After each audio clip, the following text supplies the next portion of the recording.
What is going on, Crisis Actors? It is episode 983 of Pop Culture Crisis. My goodness, 983 episodes. My name is Brett, and I am here with my co-host. Would you introduce yourself, please? Hello, Crisis Actors. It's Mary. I agree that 983, it sounds like a very large number compared to some others. We're starting off strong. We have a $20 super chat from Australia from Katie Sensitive Hearts. Hi, Brett and Mary. Please pray for Australia. Hate speech and government taking away our guns. Laws passed in government today, even though the people screamed that we didn't want this. I'm surprised to hear that, primarily because I thought they already passed those laws. Like, I didn't think you guys had any free speech or guns to begin with, but I'm sorry to hear that. I do not envy you living over there. No. That was, and the sad thing is like, it doesn't really matter what the people want these days. It doesn't really feel like it matters what the people want. They'll do whatever they're going to do anyways. So yes, absolutely. Prayers up for Australia.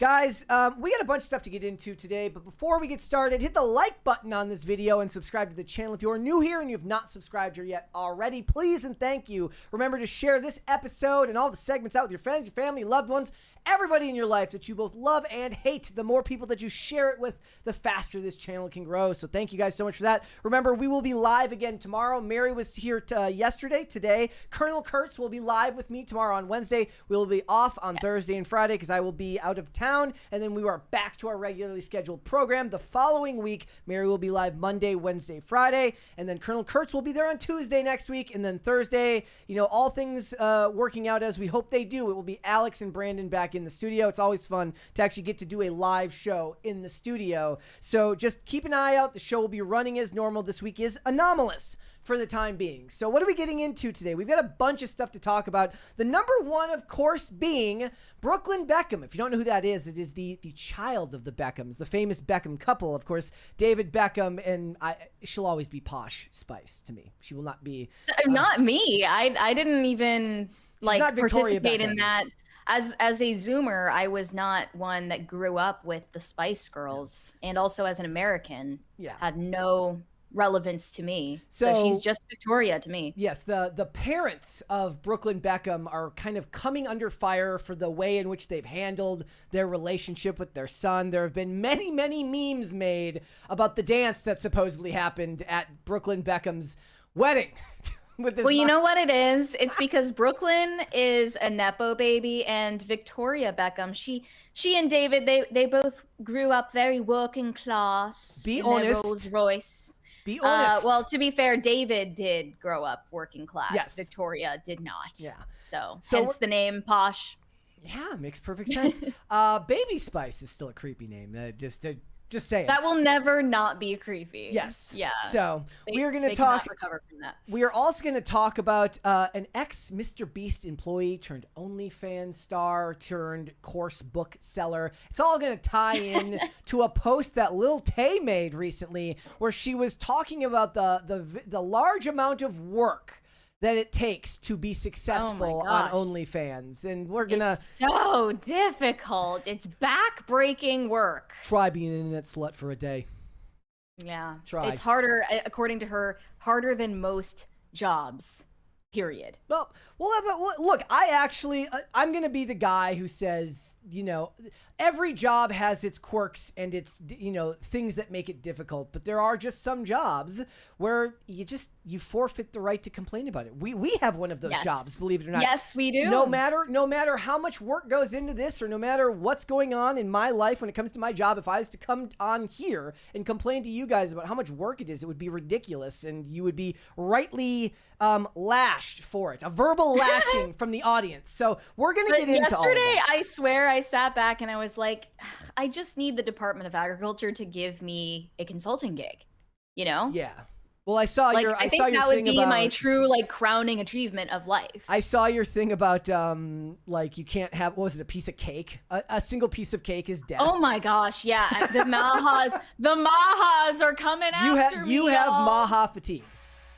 The Maha people are up in arms, pitchforks at the ready over my takes yesterday. I was just saying, you're being a little ridiculous if you can't have one slice of birthday cake It's only once a year. Your birthday only happens once a year. You can't have a piece of cake on your birthday. Yes, really? You are allowed. You have to put candles in a steak that doesn't even look like it's cooked well. I thought that picture looked fake. I thought it looked AI.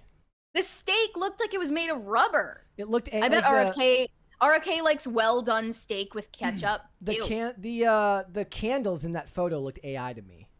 Something about it was off. Yeah. And the entire concept of having steak instead of cake to me on your birthday is off. So we're going to talk about that. We're also going to talk about Hilary Duff. She has come back to music and she's using this as a perfect time to humiliate her own son. Well, it's not just that. I think she's kind of humiliating the entire millennial generation in a way. I feel bad for them. Her and her fans. So we've got all of that. We've got a bunch of other stuff. I want to thank all of you guys for joining us today. Remember, we will not be the Lil Tays of YouTube. We will not be complaining about our jobs. Absolutely not. All right, if you're ready, Mary, we can go. Are you ready? Yeah, let's go. Let's go for it. So to commemorate MLK Day, Billie Eilish attended a special awards ceremony where they gave her a special trophy for being the wokest, most annoying, obnoxious pop star of them all. And in reality, it was the beloved Community Environmental Justice Award from the MLK Jr. Society. Okay.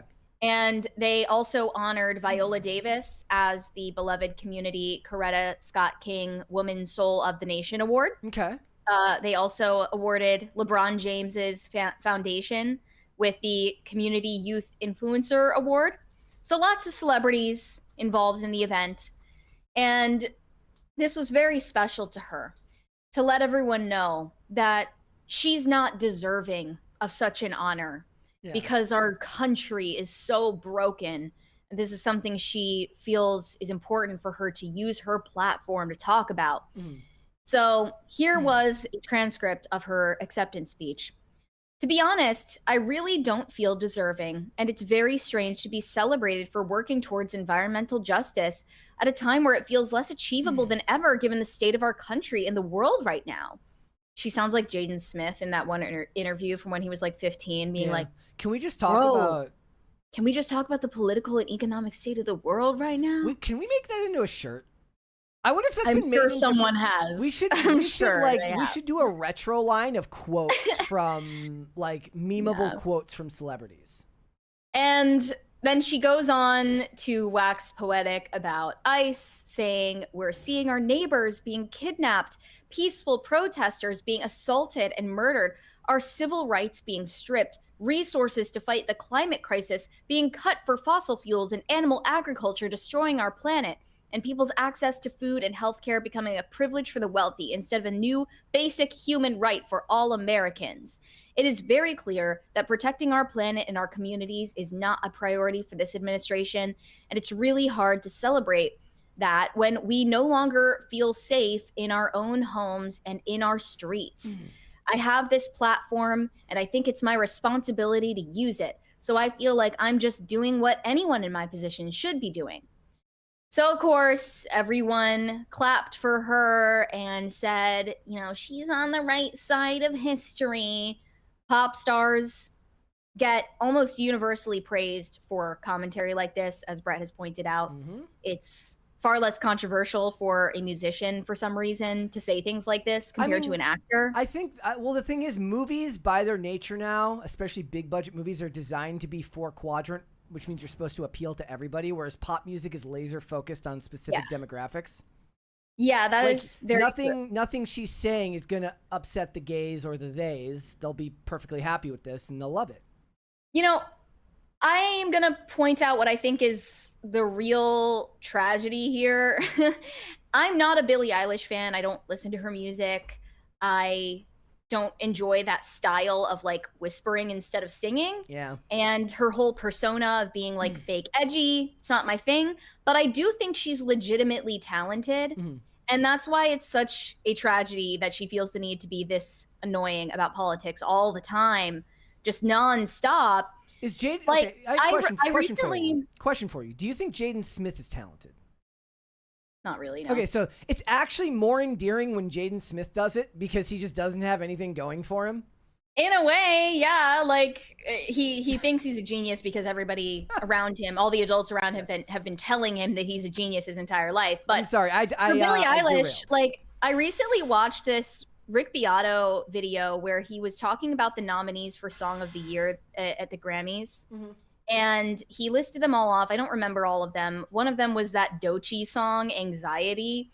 And something he pointed out is that all of these songs have sampled melodies, sampled lyrics. It's all derivative. And the only song that he gave its flowers was actually Billie Eilish. She was nominated with her song, I think it's Wildflower.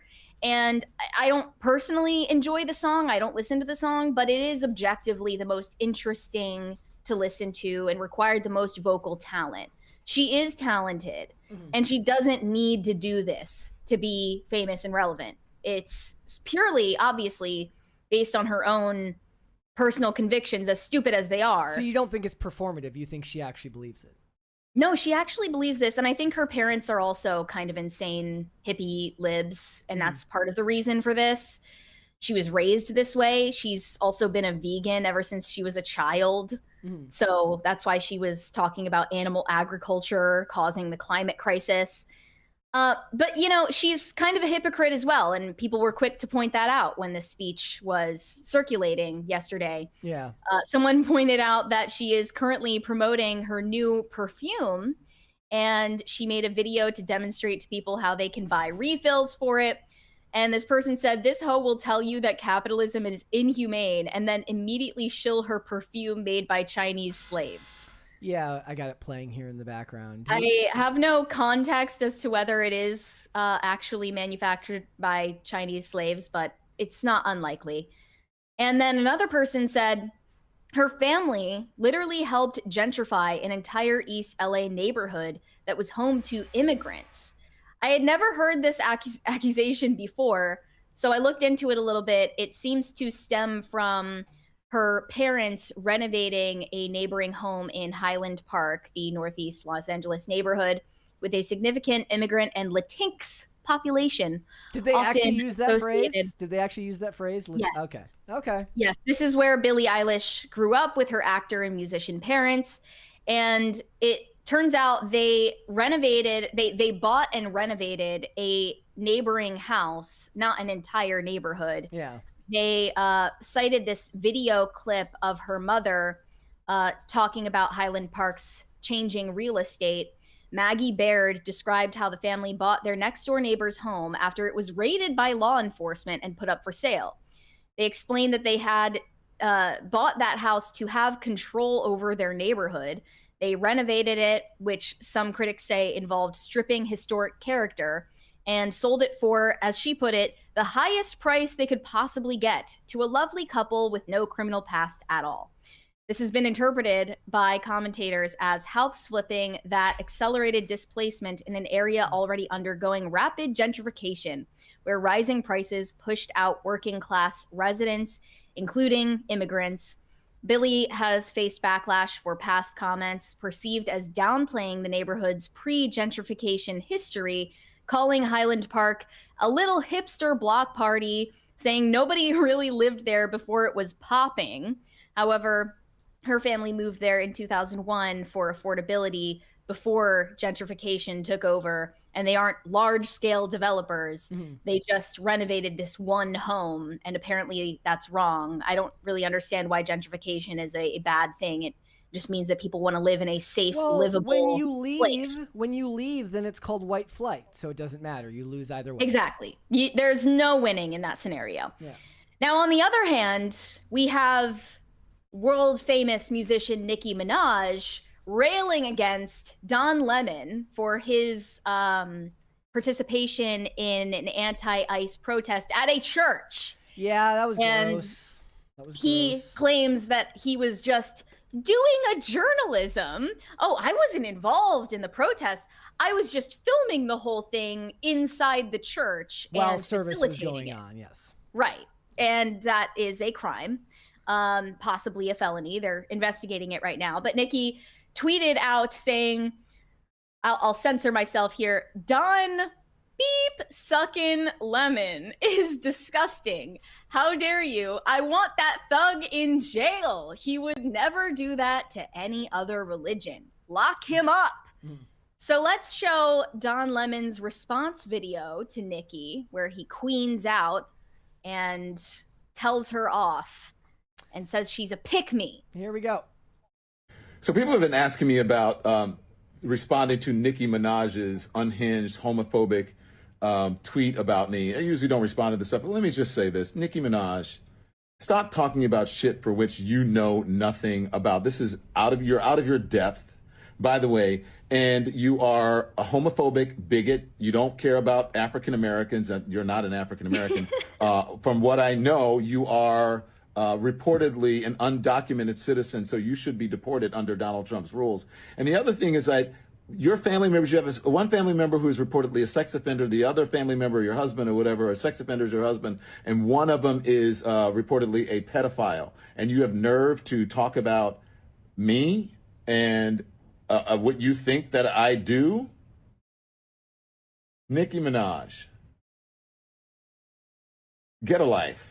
Yeah, hit him with Stop a get a being life. a pick-me. You should have put a pick-me doll on that damn tweet instead of a Chucky doll, because you are nothing but a pick-me.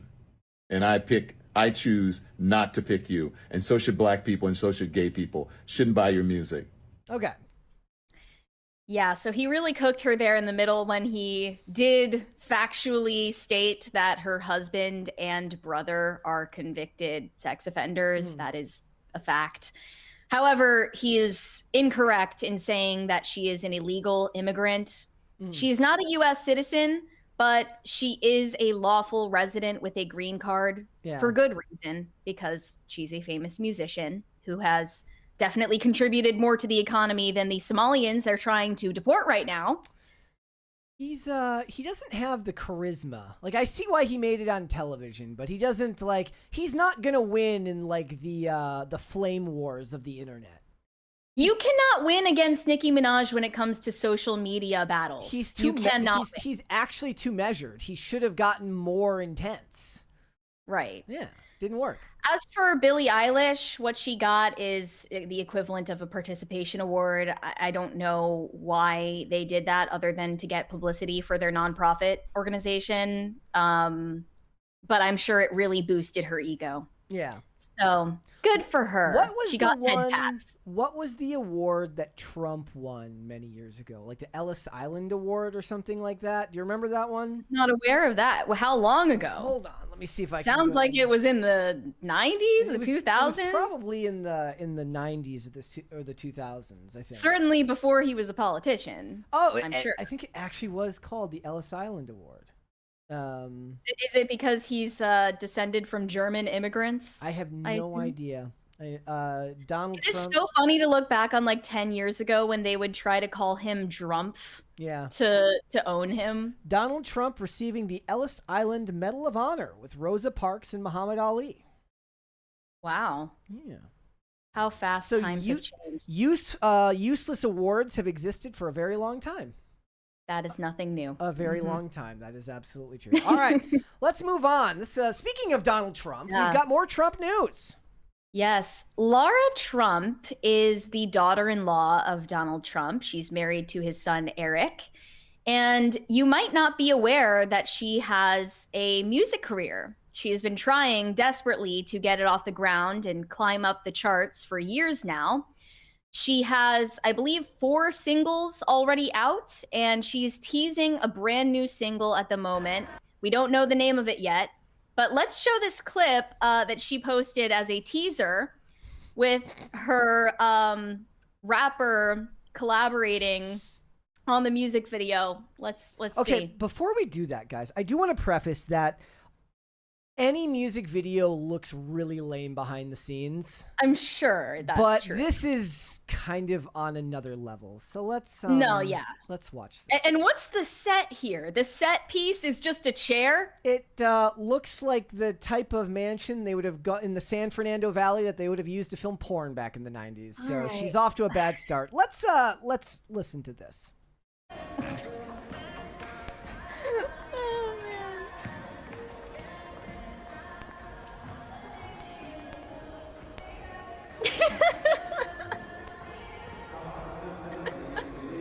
not easy to dance in those heels. It's impressive. Okay. Bro, you brought the cringe so much earlier today. I'm sorry. Yeah, this is prequel cringe, perhaps. Okay, oh, so she kind of like hit the dab there at the end. So, that was good camera work covers a multitude of sins. I'm gonna wait. I'm gonna pass. It sucks either way, but to the level of which it sucks will be, revealed later. And even if it's good, it won't be good because she made it. It will be good because there will be decent editing. That's the only thing that's saving this. I'm sorry. We might be prejudging it. The music video isn't out yet, but the Daily Beast reported on this saying it's murder on the dance floor as Lara Trump steals the moves from Egyptian rapper Mohammed Ramadan. Yes, that is his actual stage name. Is his actual name. A viral video recorded in September but gaining traction on Saturday shows Eric Trump's wife dancing alongside the 37-year-old rapper while filming a video for their upcoming song together. She began her musical career in 2023 with a widely mocked cover of Tom Petty's I Won't Back Down. She can be seen swaying and waving as she sings her parts in the forthcoming collaborative track, Sa Sa. Okay. That's the title. Okay. The bizarre clash of worlds between the Arab superstar and president's daughter-in-law happened at Make Music Right event in August last year. The conservative music initiative started by Lara to promote traditional values. I looked into this. It's a real thing. And they say on their website, we serve as a voice for Americans who are concerned about the impact of certain ideologies in mainstream music culture. So this one here, they are advocating, they're advocating to raise awareness about the harmful effects of today's mainstream music, urging Americans to embrace music that uplifts and reinforces the core values that fortify our society. We empower music lovers with resources to discover musicians who share conservative values, advancing the presence of music that upholds tradition and reshaping the mainstream music landscape. So here's the thing. We've talked before about how different, I do believe, I read a thread once that said, what sport do you think has the most conservative athletes? Like, do you imagine that there are sports or things that kind of have more of a conservative bend to their players? I bet you that's also true in music, and the initial instinct would say country music, right? Obviously. But is there another genre of music that leans more like, for some reason in my mind, I imagine the opera would lean that way, but maybe I'm just crazy. Oh, not these days. No, I think liberal infiltration has completely taken over the arts. Like any level of art nerd ends up being left leaning. That's just the way that it is. I don't know. Like, it's very hard. It's like when we were talking yesterday when I mentioned rock the vote and then redeem the vote. It's just, you're fighting an uphill battle. You're gonna sound like a fuddy-duddy.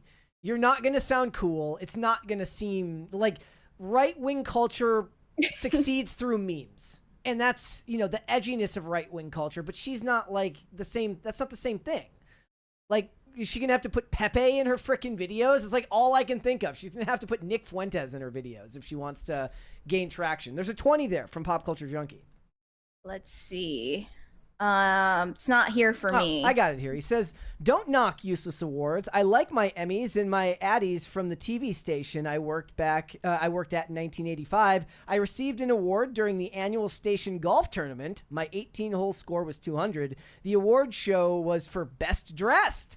Well, okay, well, I recognize those as legitimate, firstly because they were awards to you, but of course because they are rewarding you for hard work, not for environmental justice. I see somebody mentioned in the chat, mentioned she could do, right here. John Durham says she can do the alternative Super Bowl halftime show. Is that still happening? Is the Turning Point halftime show still happening?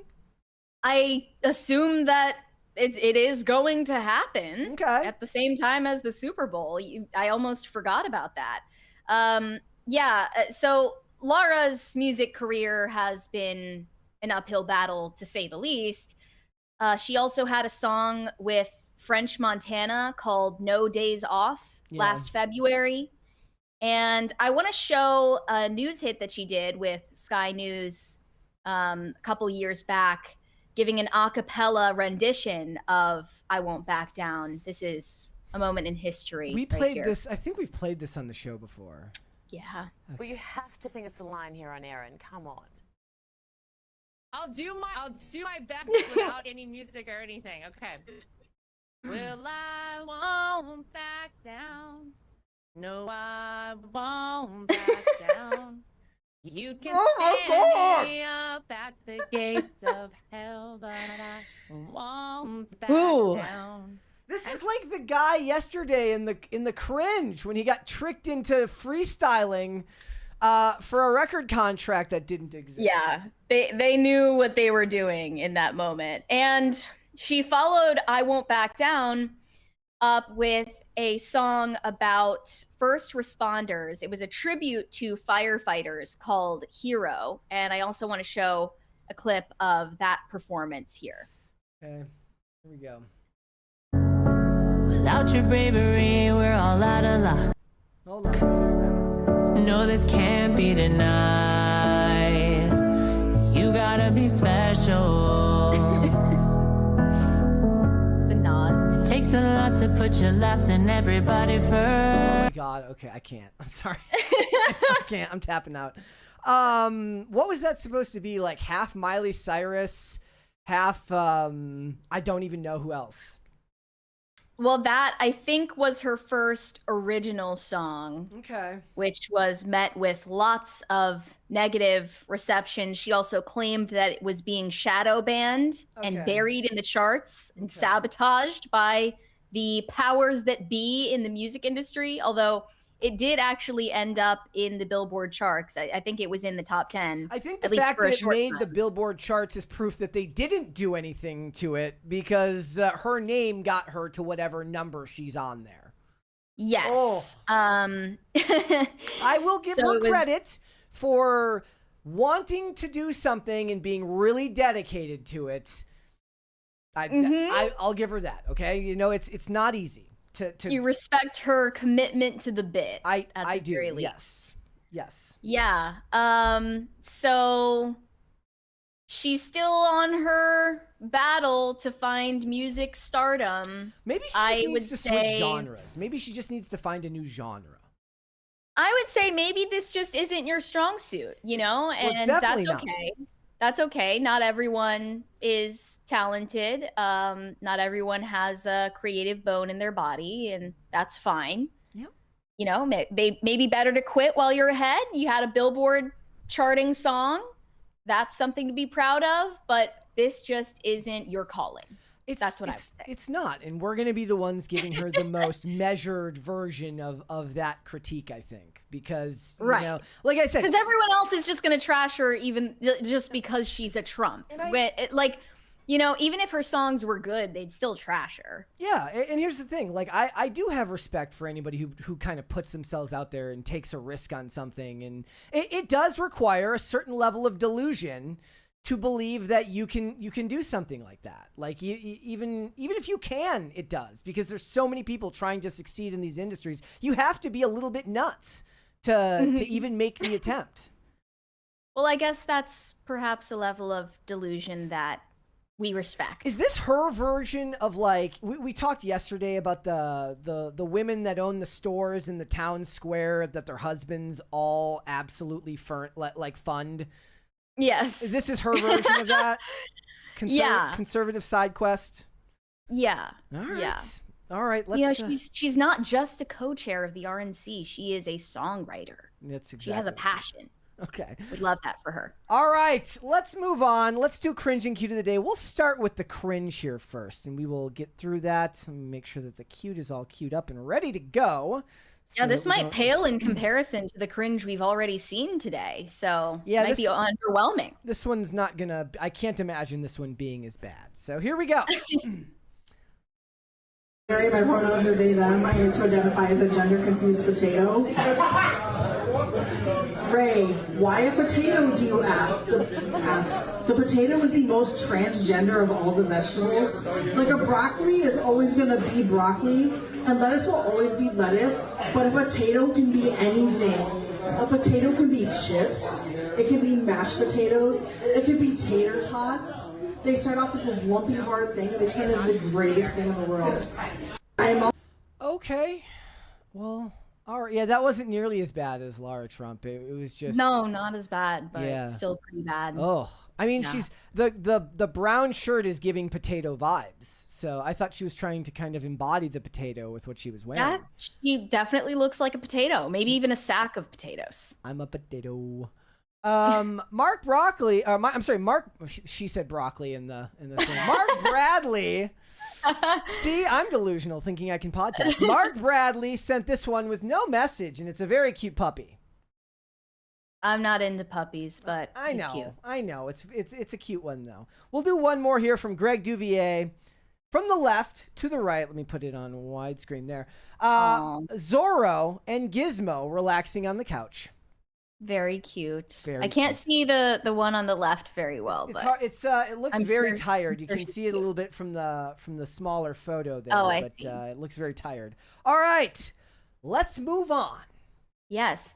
So in a fashion that many are comparing to Prince Harry's unceremonious, messy exit from the royal family, Brooklyn Beckham, the Nepo son of Victoria and David Beckham, has just posted a long essay exposing his parents for toxic behavior and allegedly sabotaging his relationship with his wife, Nicola Peltz. And for context, Nicola Peltz is also a Nepo child. She is the daughter of Nelson Peltz, a billionaire. He's the guy who tried to take over Disney with the a couple of years ago with the hostile takeover. That it didn't work, but yeah, he really wanted to change Disney. Yeah, and you know, it's really hard to sympathize with Nepo babies generally, but in this case, I think this is going to resonate with a lot of people. Whenever it comes to in-laws, it really is something guaranteed to get people emotionally invested, because this is something that people experience regardless of their socioeconomic status. People see that, you know, he's in a battle with his parents and that he's defending his wife. They feel that this connects to their own personal experiences. So I've seen a lot of people defending Brooklyn Beckham because they are applauding his defense of his wife's honor. But this has been going on for quite a while. I do recall seeing reports that he went no contact with his parents as early as summer of 2025. And this is where it all culminated in a public call-out post. Actually, 6 of them on his Instagram. It's very long. Yesterday. So I'm going to go through this. He said, "I've been silent for years and made every effort to keep these matters private. Unfortunately, my parents and their team have continued to go to the press, leaving me with no choice but to speak for myself and tell the truth about only some of the lies that have been printed. I do not want to reconcile with my family." That's a bold statement. Yes. He doesn't want to speak to them ever again. He said, "I'm not being controlled. I'm standing up for myself for the first time in my life. For my entire life, my parents have controlled narratives in the press about our family. The performative social media posts, family events, and inauthentic relationships have been a fixture of the life I was born into. Recently, I've seen with my own eyes the lengths that they'll go through to place countless lies in the media, mostly at the expense of innocent people, to preserve their own facade. But I believe the truth always comes out. My parents have been trying endlessly to ruin my relationship since before my wedding, and it hasn't stopped. My mom canceled making Nicola's dress in the 11th hour, despite how excited she was to wear her design, forcing her to urgently find a new dress. Weeks before our big day, my parents repeatedly pressured and attempted to bribe me into signing away the rights to my name, which would have affected me, my wife, and our future children. They were adamant on me signing before my wedding date because then the terms of the deal would be initiated. I wonder what that means by signing it away. Probably for licensing it for products. I can't really tell. Or maybe they wanted him to renounce the Beckham last name and take on the Peltz name. It's unclear. My holdout affected the payday, and they have never treated me the same since. During the wedding planning, my mom went so far as to call me evil because Nicola and I chose to include my nanny, Sandra, and Nicola's nanny at our table because they both didn't have their husbands. Both of our parents had their own tables equally adjacent to ours. The night before our wedding, members of my family told me that Nicola was, quote, not blood and not family. Since the moment I started standing up for myself with my family, I've received endless attacks from my parents, both privately and publicly, that were sent to the press on their orders. Even my brothers were sent to attack me on social media before they ultimately blocked me out of nowhere this last summer. My mom hijacked my first dance with my wife. This is the craziest part. And this rumor has been going around since before he made it public. Yep. He said this first dance with his wife had been planned weeks in advance to a romantic love song in front of our 500 wedding guests. But instead, Mark Anthony called me to the stage, wherein the schedule was planned to be a romantic dance with my wife. Instead, my mom was waiting to dance with me instead. She danced very inappropriately, on me in front of everyone. I've never felt more uncomfortable or humiliated in my entire life. We wanted to renew our vows so we could create new memories of our wedding day that bring us joy and happiness, not anxiety and embarrassment. So this already sounds like something that non-billionaires can relate to, because it is true that a lot of moms, especially boy moms who have emotionally incestuous relationships with their sons, they tend to pull this shit, especially at weddings. It gives them the perfect opportunity to hijack it for their own selfish ends and make it about themselves. They almost see their sons' weddings and sometimes their daughters' weddings as like a second wedding for them. Yeah. And he goes on, my wife has been consistently disrespected by my family no matter how hard we've tried to come together as one. My mom has repeatedly invited women from my past into our lives in ways that were clearly intended to make both of us uncomfortable. So he's talking about his mom reaching out to his ex-girlfriends to drive a wedge between him and his wife. It sounds like a movie or a television, like, evil mom, to be honest. Insane. Okay, so also I see people in the chat, they seem to be generally on the parent side and they think the kid is whiny right now. Okay, so go through all this. This is one of those things that's really, really interesting. If you want to dunk on somebody because their parents gave them all the legs up in the world and made their life really easy, gave them a career, got them a way to make money from birth to a point where they didn't ever have to work again, sure. But certainly it's a universal concept for parents to cause problems for their kids and for kids to cause problems for their parents. Like, it feels like the most universal concept at all, but most people just tend to err on the side of he sounds whiny. That is true. He does sound whiny, and it is hard to sympathize with him because it's like, okay, who was paying for your wedding, buddy? Yeah. You know?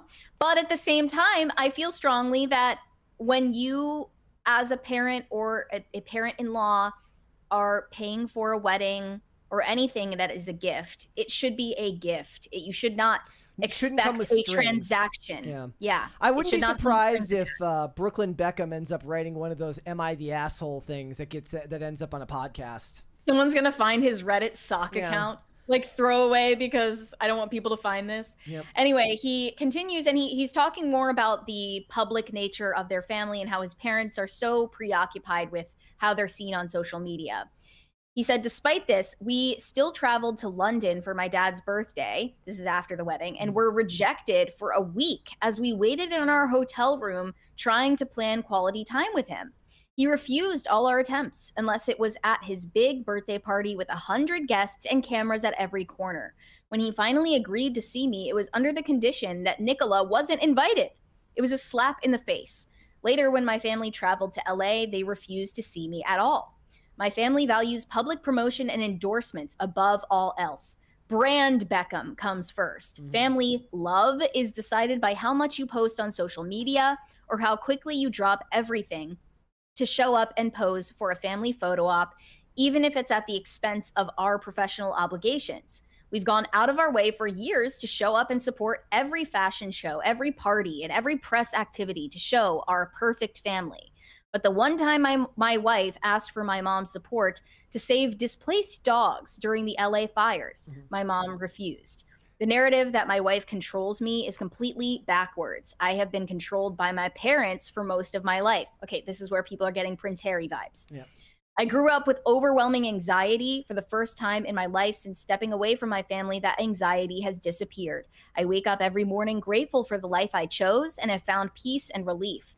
My wife and I do not want a life shaped by image, press, or manipulation. All we want is peace, privacy, and happiness for us and our future family. So yes, so there the his biggest post concludes. complaint, yes, the biggest problem people are going to have with this is like, if you wanted privacy, you would have just kept this to yourself, gone no contact, and let the chips fall where they may. You wouldn't have made it into a 6-post long, thread on your Instagram story to turn it into content, which is what this is now. Well, what bolsters his argument for the necessity of publicizing all of this is that, according to him, his parents have been leaking things to the media to character assassinate him and his wife. Yep. So if they're going by an indirect means to throw him under the bus, that's why he would feel perfectly justified in responding publicly and directly. And I think, look, this has been going on for as long as celebrities have had children. There's a reason why so many celebrities with kids end up with substance abuse problems, end up with all sorts of issues, right? It's like the dynamic of trying to find who you want to be and make a life for yourself in the shadow of two people that have both been unbelievably successful. Just because it's not the struggles we've had, because, the struggles of an average everyday person who's worried about where their next meal is going to come from are fundamentally different than the struggles of this person, doesn't mean that to them it doesn't feel like struggle. That's where substance abuse comes from. That's where all of these things are. I'm not asking people to not give the guy a little bit of crap, because obviously I think he doesn't realize how it comes off. But I would challenge the notion that what he's doing, like the things that he's gone through with his parents, isn't something that could be called struggle, because I think it is. It's just different than ours. It is different, but in a lot of ways, it cuts to the heart of experiences that a lot of people, regardless of social status, have had with their own families, especially when it comes to getting married. Like, weddings become such a battleground for family feuds. It becomes a point in someone's adult life when certain rifts that had been bubbling under the surface start to boil over. So a lot of people, when they see this story, even though they can't relate to basically anything else about Brooklyn Beckham's life and upbringing, they're going to find this relatable and sympathetic. And some of the responses I saw reflected that. One person said, "How quickly people have forgotten about David Beckham's cheating scandals and Victoria Beckham's mean girl reputation. She is not called posh for nothing. It's time for folks, especially Americans, to stop idolizing Brits and their toxic misogyny culture." Okay, is that a thing? And they Are there said, Americans out here to idolize Brits? Is that a thing? They said, "Diana and Meghan already told us about these people." Now, I don't like the comparison between Brooklyn and Prince Harry. I don't think there is a valid comparison between his situation and people in the royal family. That's a totally different game. It's totally different stakes. He is under no obligation being part of a celebrity family the way that someone is obligated to a royal family. There is no comparison between those things. And there is just piles of evidence that Prince Harry was not justified in the way that he threw his family under the bus compared to Brooklyn's story, which is, it's at least up for debate. And a lot of women are seeing this story and they feel very sympathetic to him because they think that he is doing right by his wife. This is another reason why it's kind of tugging at heartstrings, because I think it needs to be said, because a lot of people reject this notion. When you get married, your spouse becomes your first priority. I don't know why that's so controversial, but a lot of people, for some reason, still think that your parents should come first. And then when you eventually have children, they think that the children should take priority over the spouse. But that is not the natural order of things. It's actually biblical that when you get married, you leave the family from which you came and you cleave to your spouse. Leave and cleave. It's a very simple phrase. And that becomes the foundation, and the foundation must hold. Yes. And it's not that it's about sides or picking fights. It's just that you have to pledge your 100% loyalty to this person because you vowed to do so. So one response said, men are choosing to leave environments that were already broken long before their wives arrived. It's finally time people stop blaming women for the consequences of their in-laws' actions. Bravo, Brooklyn Beckham. And again, I don't think it's valid to compare this to Meghan Markle. Meghan Markle is not, from what we can tell, anything like Nicola Peltz. We are also in a time now where these days, especially due to stupid politics, people are always ready to go no contact with their family or their toxic narcissist parents or whatever it is, with some specious allegation as to how their parents were evil. Whereas the things that he's talking about here are, they feel like they are so unique to that of a celebrity couple. Like the idea that the love isn't just transactional, it's that it has to be at the forefront of a camera to be seen, right? Like most people aren't going to understand that necessarily, but on some level, they may understand it as like, you know, my parents are one way in private, but when we go to a family function, suddenly they're the life of the party and they're really nice and they're completely different people than who they are in private. This is just a more overt version of that. Yeah, I think that does make the situation unique and not relatable, but this one response pointed out that just the idea of having conflicts like this with your parents or in-laws is universal. Just because Brooklyn Beckham is a Nepo baby who married into an evil family, they're talking about the Peltz family, doesn't mean he isn't a child of narcissists and within his means and rights to cut them off. A lot of you have never had a narcissistic parent or parent that you've had to go no contact with, and it shows. This concept of going no contact with family members is rightfully so a divisive one. And one person who's recently spoken on it is this like famous life coach / author named Mel Robbins. Have you heard of her? No. I saw her name recently. Yeah, she has this incredibly successful book called Let Them, and it's propagating this let them theory. And I guess, you know, you can kind of piece it together without reading the book. It's like sometimes your friends are going to be dicks to you for no reason. Let them. Sometimes people are going to underestimate you. Let them. It's about, I guess, relinquishing control over how other people perceive you. But Mel Robbins wrote a piece, I believe in the New York Times relatively recently, basically arguing that people should not be so flippant about going no contact with family members. And I think that's especially true when it comes to political differences with family members. But not just that, emotional conflict as well. Like you have to accept your family for who and what they are at a certain point. And except in some cases that they have issues that they're never going to overcome. And it's up to you how you behave. That's kind of the point of the whole concept of boundaries, is that you have placed boundaries on your own behavior, not other people. It's a form of radical self-ownership and radical personal responsibility. Like you can't always control what the outcome will be, but you can control how you're going to react to it. And that's kind of one of the most powerful things in the world. I think that a lot of anger and a lot of anxiety in the world today comes from a lack of control of your situation, meaning you're more likely to lash out when you can't guarantee an outcome or that you don't know the answer to that thing. The friend you have who's skilled in a lot of things and he's a jack of all trades is less likely to be that way because they feel comfortable in all situations. Now that's a very different thing when you're talking about family, because you can't control their actions, but you can control what your own, your own moral compass is and how you respond to it. Well, people just absolutely dragged Mel Robbins for publishing that piece because our culture is just so anti-family. But I also think the idea that your blood family comes before your spouse is yet another anti-family perspective. Getting married and starting a family with your spouse, that's your family now. Okay. Like, I strongly believe in that distinction and that marriage is a sacrament and your obligations to your spouse have to come first, and that's the choice you've made.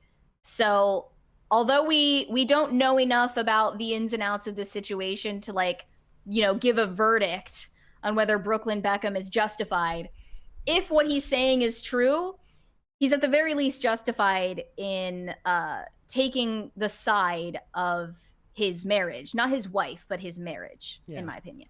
All right, let's go to some super chats. Okay. Shane H. Wilder said, "Happy Taco Tuesday, Brett and Mary. Since 2026 is the year of intercession maxing, and a winter storm could affect us all this weekend. Saint Medard, patron saint against bad weather, ora pro nobis." Yeah, I saw that it's supposed to snow this weekend. Told you, it gets worse. January into February is the freaking worst, man.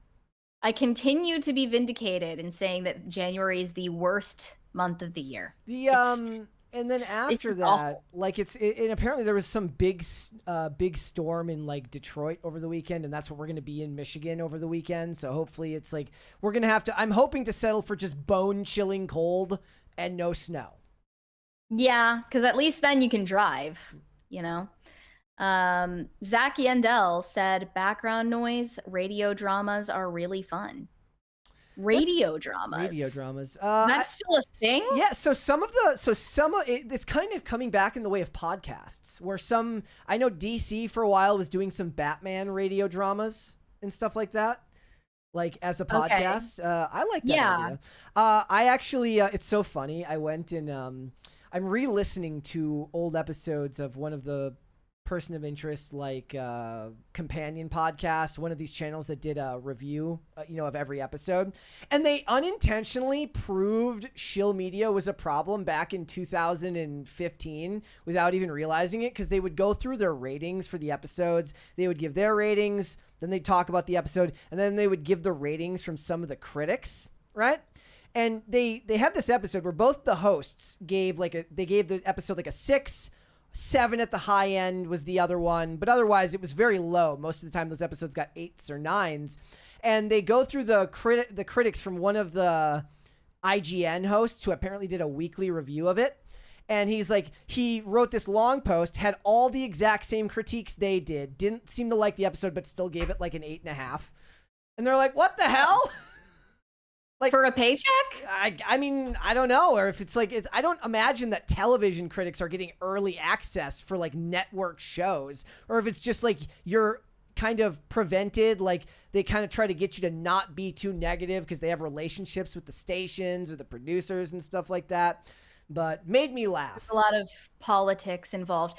I think that this reminded me of back when Chick-fil-A, well, they still don't give toys in the kids' meals, but like in the 2000s era of Chick-fil-A, when they were far more open about being a Christian company, they would give out these cassette tapes in kids' meals by this organization called Focus on the Family, and they had all of these cassette tapes that were basically radio dramas, but they were like, family friendly and like Christian oriented. Okay. There were like some mystery. It was like a mystery podcast, but on a cassette tape. Good times. We got a 20 there from Shane H. Wilder. You got it there, or has it not come through yet? I don't see it yet. I will. No. Hopefully there's no Latin in here, because whenever Shane super chats Latin, I can never do it. But he says, someone tried to argue parents come before spouse because of honor thy father and mother. I said, but God placed marriage first when he said that two become one flesh. You can do things for parents, but spouse is first. Yeah, and there's no inherent conflict between honoring your parents and staying true to the vows that you've made in marriage. Like, there's no inherent conflict there, but people create one that doesn't need to exist. Yeah. But yeah, I think loyalty to spouse definitely takes priority over just what they were saying, blood family. All right, let's hold off on the rest. We'll come back. Let's move on. Okay. So Lil Tay, as you might remember from us covering the story, started an OnlyFans last year, right on her 18th birthday, and made, I believe, over $1 million within 24 hours. And now she has come out to whine about how difficult it is to be an OnlyFans model. And she believes that it is harder than most jobs, period. There's no qualifier here. She thinks that having an OnlyFans is harder than having a normal job. And here is the X post in its fullness. She said, being an OF model is genuinely one of the hardest jobs in the modern economy. And people only deny that because they fundamentally misunderstand what the work actually involves. It's not posting a few pics and getting rich. It's running a full-scale digital business where we are the product, the brand, the marketing team, customer support, PR, legal risk, and emotional labor all at once. We conceptualize content, plan shoots, manage lighting, editing, scheduling, and consistency across multiple platforms just to stay visible in algorithms that actively punish inactivity. We market nonstop while navigating constantly shifting rules that can erase income overnight through shadow bans, reports, or policy changes. We manage subscriptions, pricing, custom requests, retention, upsells, daily engagement, and audience psychology in an oversaturated market where attention is fleeting and competition is ruthless. On top of that, we face unprovoked harassment simply for working. I mean, unprovoked, really? Okay. Even though your whole business model is rage bait, I'm sure it's unprovoked. Strangers feel entitled to insult us, degrade us, moralize our existence, and treat us as less intelligent or less human because of how we earn money. People project resentment and insecurity onto us, then turn around and claim we don't have real jobs while actively consuming or obsessing over the content they pretend to hate. There is no HR department, no paid time off, no benefits, no guaranteed paycheck. Income fluctuates based on algorithms, audience behavior, platform instability, and public sentiment. We're always on because disappearing for even a short period can permanently damage earnings and visibility. And unlike most jobs, our work follows us everywhere. It's permanent, searchable, and endlessly judged by people who will never meet us, but feel comfortable forming loud opinions about our career, intelligence, and worth. Calling this easy says less about the work and more about how quickly people dismiss labor once it becomes sexualized, stigmatized, or financially successful outside of traditional systems. If it were actually easy, everyone would be doing it successfully. Most don't last. You don't have to respect the industry, you don't have to participate in it, but pretending it isn't demanding, mentally taxing, real work is willful ignorance at best and insecurity at worst. So, I mean, this is even worse than when actors and actresses and pop stars complain about how hard their jobs are. I believe that those jobs are actually harder. Did Tony Montana complain about selling drugs? Did Frank Lucas complain about selling drugs? Like, that's the correlation I want to see. I want to see the well, I guess Frank Lucas is a real person, but like the movie drug dealer being like the famous cartel boss talking about how difficult it is to run a cartel. You don't see that, do you? No. And because some jobs, you're not allowed to complain about it. Sorry. I would be perfectly willing to recognize that I'm sure it's mentally draining, mentally taxing. Absolutely. I'm sure it's time consuming. But none of that matters because the nature of what you do, as you said earlier, Brett, forfeits your ability to complain. And we say, and we can say that to her, be like, hey, that's the same is true for us. The same is true for us. We don't get to complain either. No. And I wouldn't post something like this about how hard it is to be a podcaster because that's bullshit. And tons of OnlyFans models actually responded to Lil Tay and refuted her saying, no, it's actually really easy to just take my clothes off and get millions of dollars for it. I don't know what you're talking about. It's not hard. Please don't speak on this because you've never had a real job. That is true. The only thing Lil Tay knows is rage baiting and social media. This has been her entire life. And I find that really tragic. She's been an influencer since she was like 8, 9 years old, probably against her will to begin with, but because she had this ingrained in her from such a young age, she probably didn't see any other possibility for her life outside of selling herself.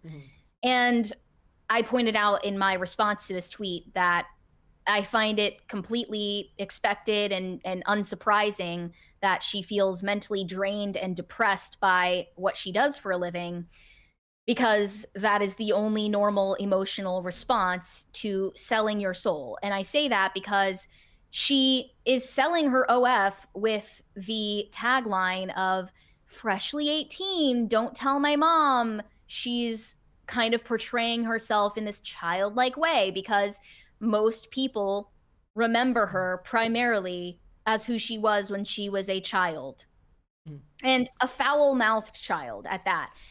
And I think you have to be profoundly ignorant to not recognize that her content has been sexual in nature from the very beginning, even when she was 9 years old. If you don't see it that way, it's because you're not sick in the head and you haven't really considered how sick people react to that content. Yeah. But when sick predators see a 9-year-old dropping F-bombs and acting like an adult, they find it erotic. So that's what she's still playing on to this day. So it's creepy as hell. And I want to point out another OnlyFans star who has been incredibly braggadocious about all of the hard work that it takes to be an OnlyFans star. And she just recently quit. It was like a week before New Year's Eve that Camila Araujo announced that she's stepping away from OnlyFans after making $20 million on the platform. And on January 1st, she dropped a new link to a social media mentorship program, as she calls it. It's a management company for up-and-coming influencers, female influencers. Mm-hmm. And people have pointed out, you basically switched over from scamming men to scamming women because this is all you know how to do. Versatile. And it appeared at first to be a documentary. It's called Becoming Her, the management company. And she posted an advertisement for it that's about 15 minutes long, that's filmed in the style of a documentary, where she is in the interview chair. Her parents are involved, giving their own commentary. She even involved her younger brother in the advertisement. Mm-hmm. And at the end, she brings you to the top of her marketing funnel. And this on the screen is her website. It's urging you to apply now. Spots are limited. Learn how to consistently go viral and turn views into real income, even if you're starting from zero without any experience. Attention is the new currency. I'll be giving you my exact playbook that I use to pull in billions of views, then show you how to turn all that attention into income through proven monetization paths. And she says this is an incredibly robust selection process where she will be looking through personally every single application. It's a long application process, but the people who went through it for research purposes found the starting price is $89. Okay. But for more exclusive perks and advice from Camila herself, you pay $5,000. Mm. And according to some, I haven't looked into this, you have to pay $50,000 for a one-on-one phone call with her. Oh my gosh. I'm sure that pays, that's by the hour, by the minute. So it's just for rich people for like quiet rich who want to become loud rich. I guess, because according to her origin story, she would not be able to afford this service when she started from nothing. Seriously? She actually used seed money to start her OnlyFans career in Florida because she won a sexual harassment lawsuit at her workplace. This, to my knowledge, was not the Mr. Beast workplace. That was where she really got her start. She is from North Carolina, and she was a staffer for Mr. Beast for a while. And then he utilized her as an extra in this viral video, which recreated the Squid Games. And she gained like over 100,000 followers from that overnight, and then used that platform to launch her OnlyFans career. And now she thinks that she has some special knowledge to offer you about how to get famous and rich like her. But I want to show this video that she posted after getting tons of backlash for scamming people, because everyone was pointing out there's no special secret formula to getting famous on social media. everyone knows that it takes consistency and luck. Yeah. It's not something that you can pay your way into. So they were calling her out for such a fraudulent business model. And then this was her response.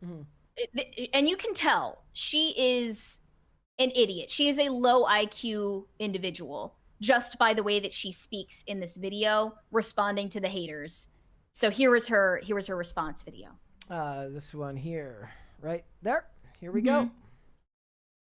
Yes, education is free. You, in theory, could go and look it up on Google. Anything you want. You want to learn anything. You could just do for 5 seconds, okay? And look up one thing and have a million things pop up. What you're missing here is the point of contact for a mentor, direct access to a community with like-minded people all in the same boat, okay? You're missing out on something literally being handed to you on a silver platter step. One of the things she would teach in that course is that you can rent those planes. You can rent the inside of the plane to take photos on for your content. Yeah. By step on what to do. And this applies to anything, okay? You could, in theory, go look up how to do business, or you could look up how to be a fucking surgeon. In theory, right? You could literally learn being a lawyer by hanging out with a lawyer, right? I'm gonna throw in Suits here. You've seen Suits. You wouldn't let Mike run your case. You would use Mike as your lawyer because he is literally, one, affiliated with the best law firm and works with Harvey Specter. My point is that, I mean, not if he gets caught not having his degree, which of course was a storyline later, but we'll just move right past that. Okay. when you are in education and you want to learn something, you can choose to go do it yourself. No one has a gun to your head telling you you have to pay someone to do it for you. No one's sitting there like, fucking do it. Breaking news. Okay. Yeah. So Camilla thinks that you can Google information in order to become a surgeon. That's what one of the comments says. I'm looking for the best YouTube trained surgeon. You can Google how to become a neurosurgeon. Yeah. Really. That's how she views the world. Mm-hmm. Okay. Yeah, she is a fucking idiot. She is a hapless fool. Obviously. I mean, she's not even articulate. She can't even speak properly. She's saying literally every other sentence. And it should be pointed out that even other OnlyFans hoes are throwing her under the bus for this, saying that she's a scam artist, and also that she built her platform in unethical ways, even according to their own system of ethics, which is bare bones. But she used children to get famous. I did see an example where she made a TikTok dance video with 2 little girls wearing crop tops. And this was a dance trend particularly being used by OnlyFans models to funnel people over to their subscription platforms. She used this dance trend with children and then captioned it, "Gotta teach them young." Not only that, she also has used her younger brother for clout for years by featuring him in skit videos and podcasts when he was a minor, and giving him lines, scripted lines, to joke about how his friends bully him for her OnlyFans and ask him inappropriate questions about her genitalia. So she has used children to get famous for porn. Not only that, she's also lied about what is, or was at the time, behind the paywall. This is something that a lot of OF models do. They tease and lie about what is behind the paywall. They say that they have nude photos or they have actual porn videos, when in reality, it's maybe just lingerie photo shoots or bikini photos. And she has done exactly that, which OnlyFans models have called her out for doing. But hypocritically, she left the Bop House, which is headed by Sophie Rain, over the controversy of them hanging out with a minor, Piper Raquel, when she was 17 years old. They were inviting this minor teenage girl into the OnlyFans hype house in Florida and making content with her on TikTok, who eventually, by the way, Piper Raquel did join OnlyFans as soon as she turned 18. Everyone knew that that would happen. But Camilla left and cut off her friendship with Sophie Rain over morals, when clearly she doesn't even uphold those morals herself. And that is demonstrably true. There's so much evidence for it. But ultimately, I just want to say I have coaching fatigue. I have guru fatigue. I have ebook fatigue, e-course fatigue. All of these things, I am so sick of influencers acting like they're an expert on a subject so that they can funnel you into a subscription site. Yeah. Giving you probably AI generated bullshit. The guy version of this is the guy who posted the picture the other day of Pierce Brosnan with his wife when she was younger, and Pierce Brosnan with his wife now that she's bigger, and saying, "Don't get trapped doing this, men," and then buy my e-course book on how to apparently not commit to a woman and be a piece of shit the rest of your life. It's always the same formula, isn't it? And I don't think there's anything objectionable about genuinely gaining traction and popularity online and using that to secure brand deals. That is commendable that people are able to do that, and it does take a lot of work. But don't pretend that you're some kind of expert on how to do it. Oftentimes, you're underselling how much luck was involved, and you're overselling your own talent and ability that got you there. Yep. Is clearly doing. Doesn't have any secret knowledge that's hidden from the world about how to get famous on social media. She just took her clothes off, and then now she's telling other people how to get famous without taking their clothes off. Why, of all people, why would you know how to get famous online? That's insane. All right, let's go to Super Chats. Corey Anderson said, Nepo babies are the worst. At least he's burning all his bridges for a beautiful wife, I guess. I mean, I agree that he does come off as whiny and entitled. And I mean, you look into him and his wife, and they both have these vanity projects, which of course they only get to do because they're funded by their rich families. Nicola Peltz fancies herself some kind of artsy filmmaker. I found out that she directed some like poverty trauma porn movie.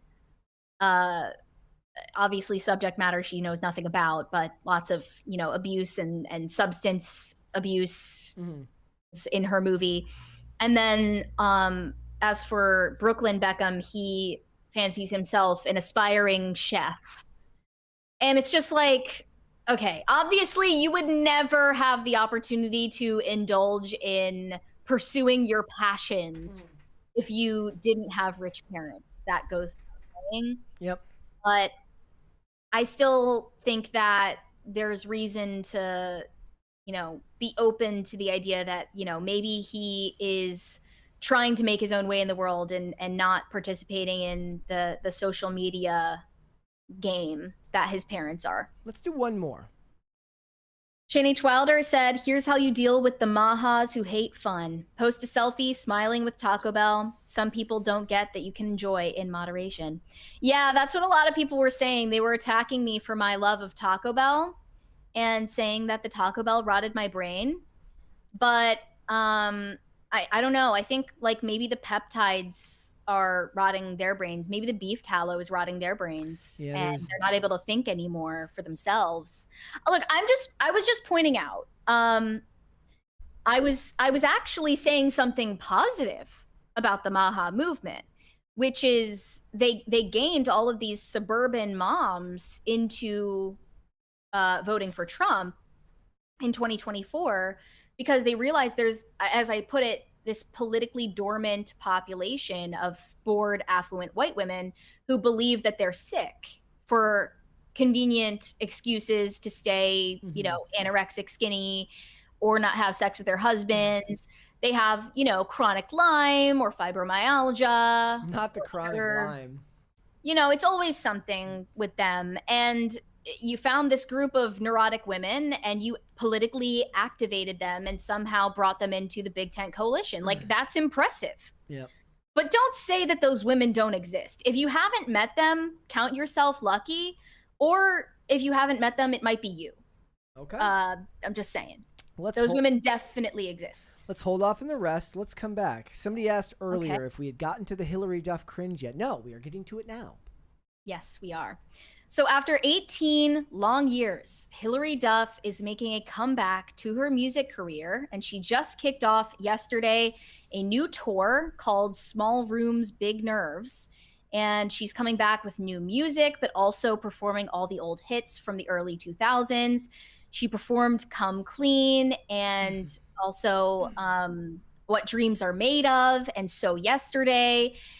And of course, all of the millennials are commenting the same thing, which is some variation of millennials needed this so badly. And I'm canceling my therapy appointment because this is my therapy. My dad likes Donald Trump, so what I need right now is to listen to Hilary Duff and remember what it was like to be 18 again. This is a full circle moment for them.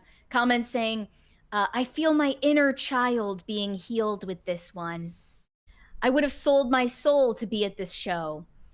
Really? Hilary Duff single-handedly healed all millennials. The world is healing. This is what we all needed. This will bring world peace. Okay? They're all saying the same things because these are people in Arrested Development. They have not matured past the year 2003. Feels like BuzzFeed. And that goes for Hilary Duff, too. Feels like BuzzFeed is about to make a comeback, just the way we're talking about this. Mm-hmm. Yeah. Hilary Duff fits the exact same profile of the millennials that are losing their minds over her comeback to her career because she isn't acting like she's 38 years old. She's acting and writing songs like a teenager or a promiscuous woman in her early 20s and embarrassing her family and husband in the process. And that goes for a recent diss track that she wrote about Leonardo DiCaprio called Mature. She allegedly used to be in a relationship with him, and he probably dumped her as he usually does when women turn 25 or 26. Mm-hmm. And the song was all about how, you know, he let go of her because she was getting too mature for her age and, you know, then went on to some new blonde bimbo. And that in and of itself, I think, is disrespectful to your husband to publicize this story about a previous relationship and give tabloid fodder. Also, the longer between the breakup or the incident and then you clapping back, the more power you give them. You're actually making it worse for yourself. It would have been better to make your comeback clap back right afterwards. That would have actually worked. Now it's just like, oh man, so they've been on your mind this whole time. Like, they got you. Now you just look like you're hung up on a relationship where you got like alpha widowed. Yep. But she has this new single called Roommates, which is not about another man. It's about her husband. And it's about how her and her husband essentially started living like roommates and completely had a dead bedroom. And she felt like sharing this with the world. Again, incredibly embarrassing and disrespectful. But here's what she had to say about it in an interview with V Magazine. She said, "For me, I was always scared of that because I'm obsessed with my husband. He's such a gift to me. But this song is definitely a snapshot of time in our relationship when we had an effing shit ton of kids. That alone throws you for a loop hormonally and you don't recognize your body anymore.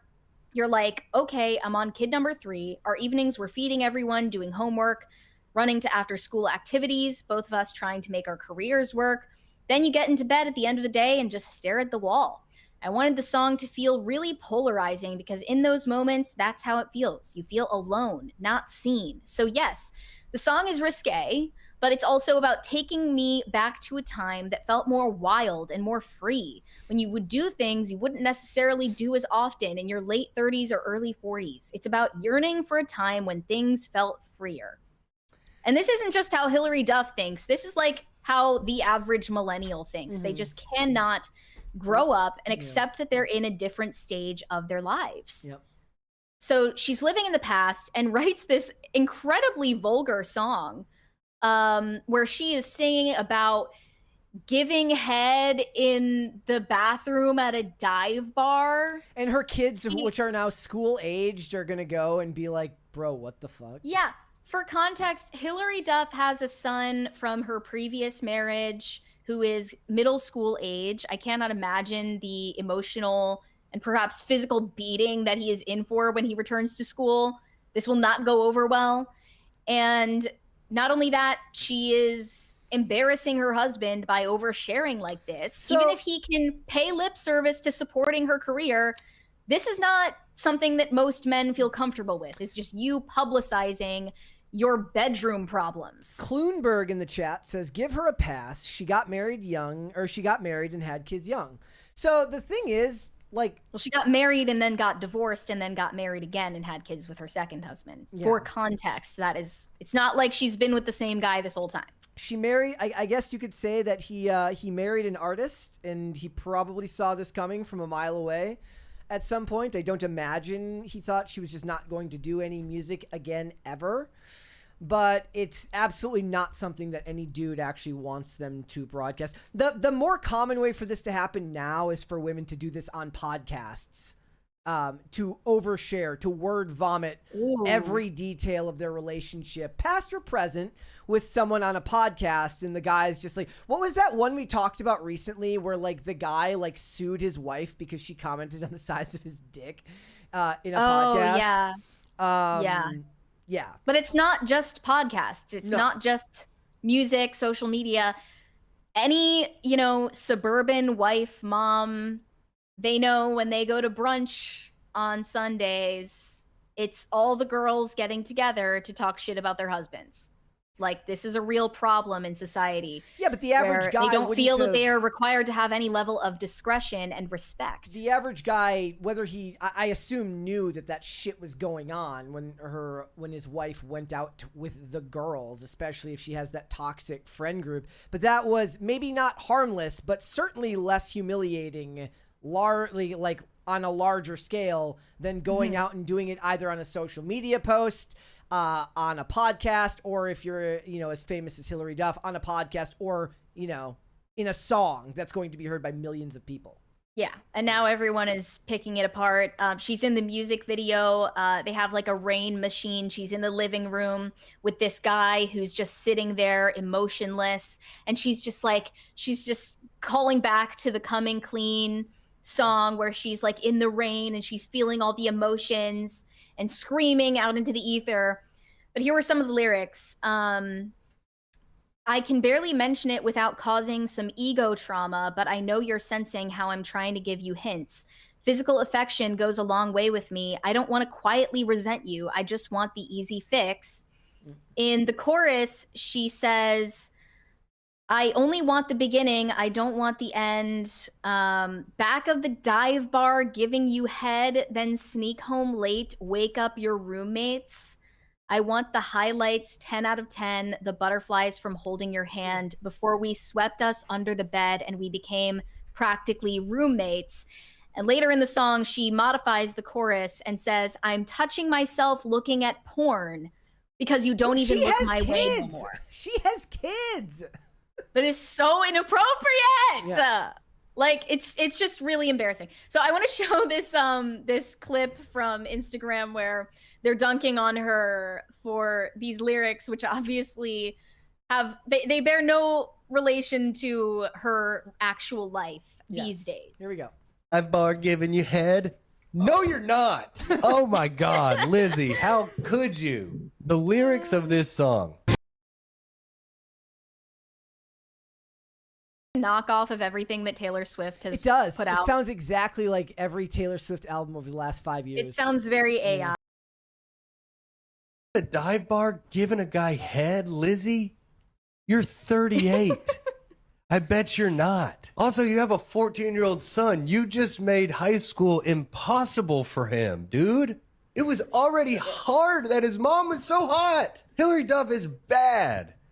Undeniably hot. His freshman year of high school, now his mom is re-viral singing about giving a guy head in a dive bar, which again, to reiterate, no, she isn't. You know who's giving head in a dive bar? Guys.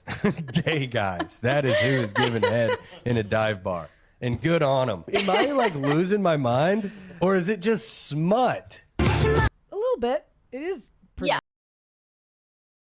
It sucks. Lizzie McGuire, let me ask you another question. Are you f***ing a guy with roommates? You're 38. You're going to f*** a guy with roommates? What, you f***ing a stand-up comedian? I like that it's editing it to say kissing in the right in the text. Subtitle. Yeah, basically, everyone is just saying act your age. This is also, according to some, a very pick-me song.